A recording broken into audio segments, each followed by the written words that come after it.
Is it safe, or whether people should even do this and take it with a pinch of salt? I would not recommend anyone to use ChatGPT. If we are unwell, physically unwell, we would not get treatment from artificial intelligence. If OpenAI or Google is able to come up with AGI in the next 5 to 10 years, then maybe. How does AI actually make up things?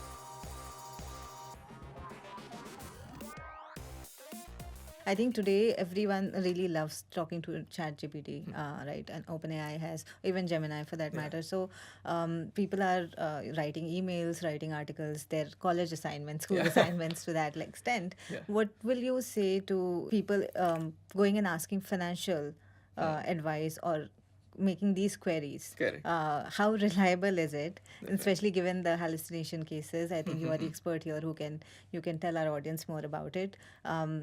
Is it safe, or whether people should even do this and take it with a pinch of salt, or do not, just do not do it at all? And what is the best way for people to get this kind of financial advice, in your opinion?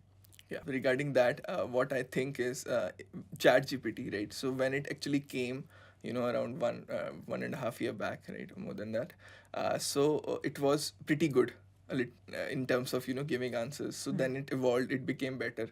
But what's happening is after, so because it consumes feedback, Yeah. when you ask a question, so it has been deteriorating in terms of the answer quality, nowadays, right? So when you go to GPT 3.5, which is Chat GPT, or Chat GPT 4, right? So Chat GPT 4 gives much better answers, right, on, let's say, specific topics related to healthcare or finance as well, right, than Chat GPT. So I would not recommend anyone to use Chat GPT, which is GPT 3.5, to basically ask any of their queries, right?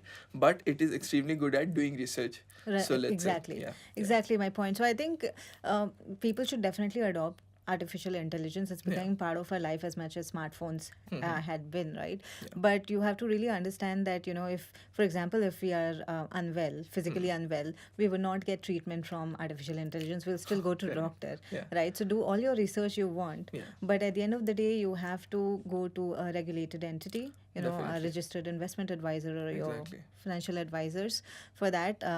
Otherwise, although as convenient as it looks, artificial intelligence, it does come with like a lot of risks associated. So that's what our values at OnFinance is as well, because we currently have in all our processes human augment layer. Absolutely. So, I think so that's a still co-pilot, the required. human who regulates that, and then it goes to the end user. And do you foresee, like in your future, that going away, that human augmentation requirement? Yeah. So I think in the next 2 to 4 years, maybe, right? I don't think any humans would be replaced by with what AI is currently at the level at. Yeah. Right. But maybe, let's say, if OpenAI or Google is able to come up with AGI in the next 5 to 10 years, then maybe because currently we are seeing there are a lot of AI agentic startups based out of US who have been doing really good work, in terms of the entire workflows, right? So there was this Devin, which was introduced, AI powered software engineer, Right. Yeah. by a company. Devin, Right? yeah. There's this AI powered employee by MII. So Yeah. their agentic workflows are currently doing good, right? But I think a person, we have heard this everywhere as well, that if a person knows about AI, right, has been using AI on a daily basis, it's hard to replace him or her. But if you're really just oblivion of what's happening, in the AI space, then maybe, Yeah, then you may lag behind. Yeah. And I would also like you to explain to the audience how this hallucination actually happens. Yeah. Like, how does AI actually make up things? And I think this is something that people need to be aware of. Correct. That I am sure a lot of people don't even know this word hallucinations in AI Definitely, context. Definitely. So what happens is, so if you see different models, be it Llama by Meta, be it Google models, be it OpenAI, ChatGPT, right?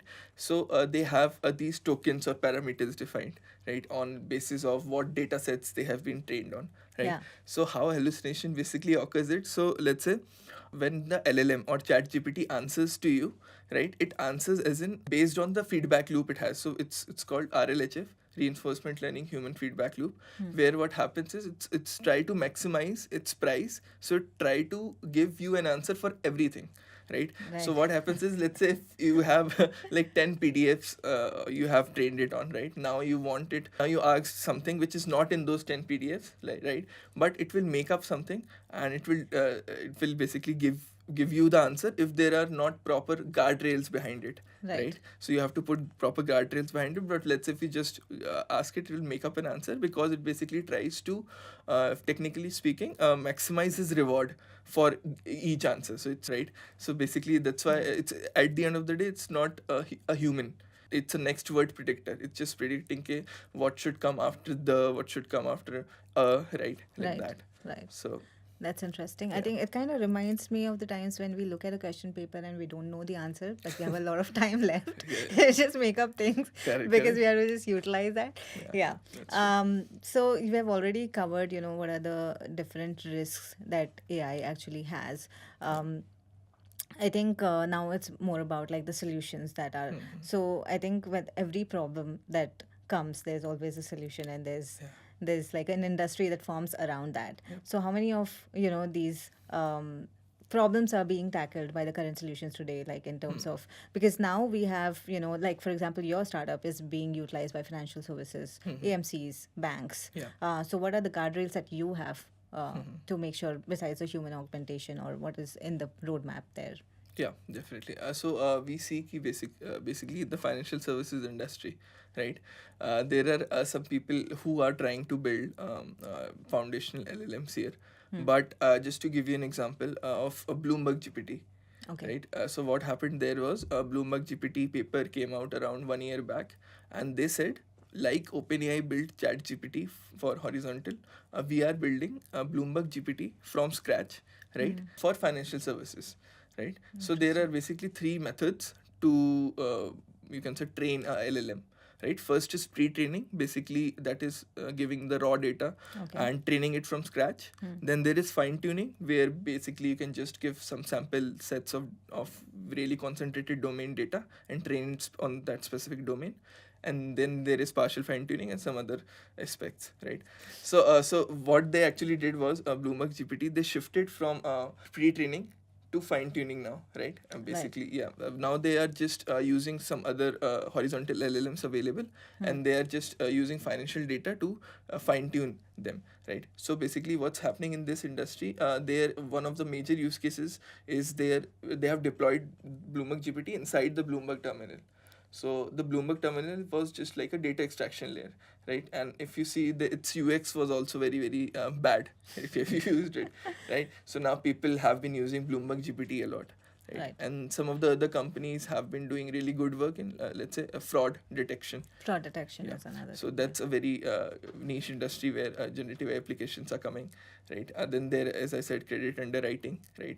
Portfolio management. Right. Then there is risk management, right? Yeah. And risk management, basically doing models and everything. Yeah. Then also a quant research. Quant research. Yes, where Another basically you can just say, build a technical strategy for me, taking 20 days rolling period or something like that. Right. Build a equity by debt fundamental strategy for me for this Nifty 50 stocks universe, right? Right. So in natural language, it builds this. The entire quant strategy for you, which you can deploy basically. Right. And these are still being used by professionals, meaning finance professionals.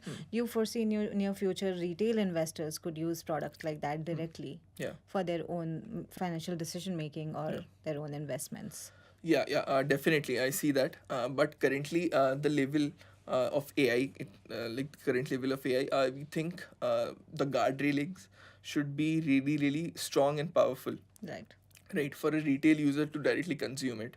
Because we think for a user, right, if the AI or LLM doesn't know the answer to what the user is actually asking, it should say, I'm sorry, this is out of scope or something like that, right? It Like should not hallucinate, hallucinate and and misguide the user, misguide. right? So- We think in the next couple of years, right, there would be a good adoption of generative AI for these retail investors. Retail Yeah, investors. yeah.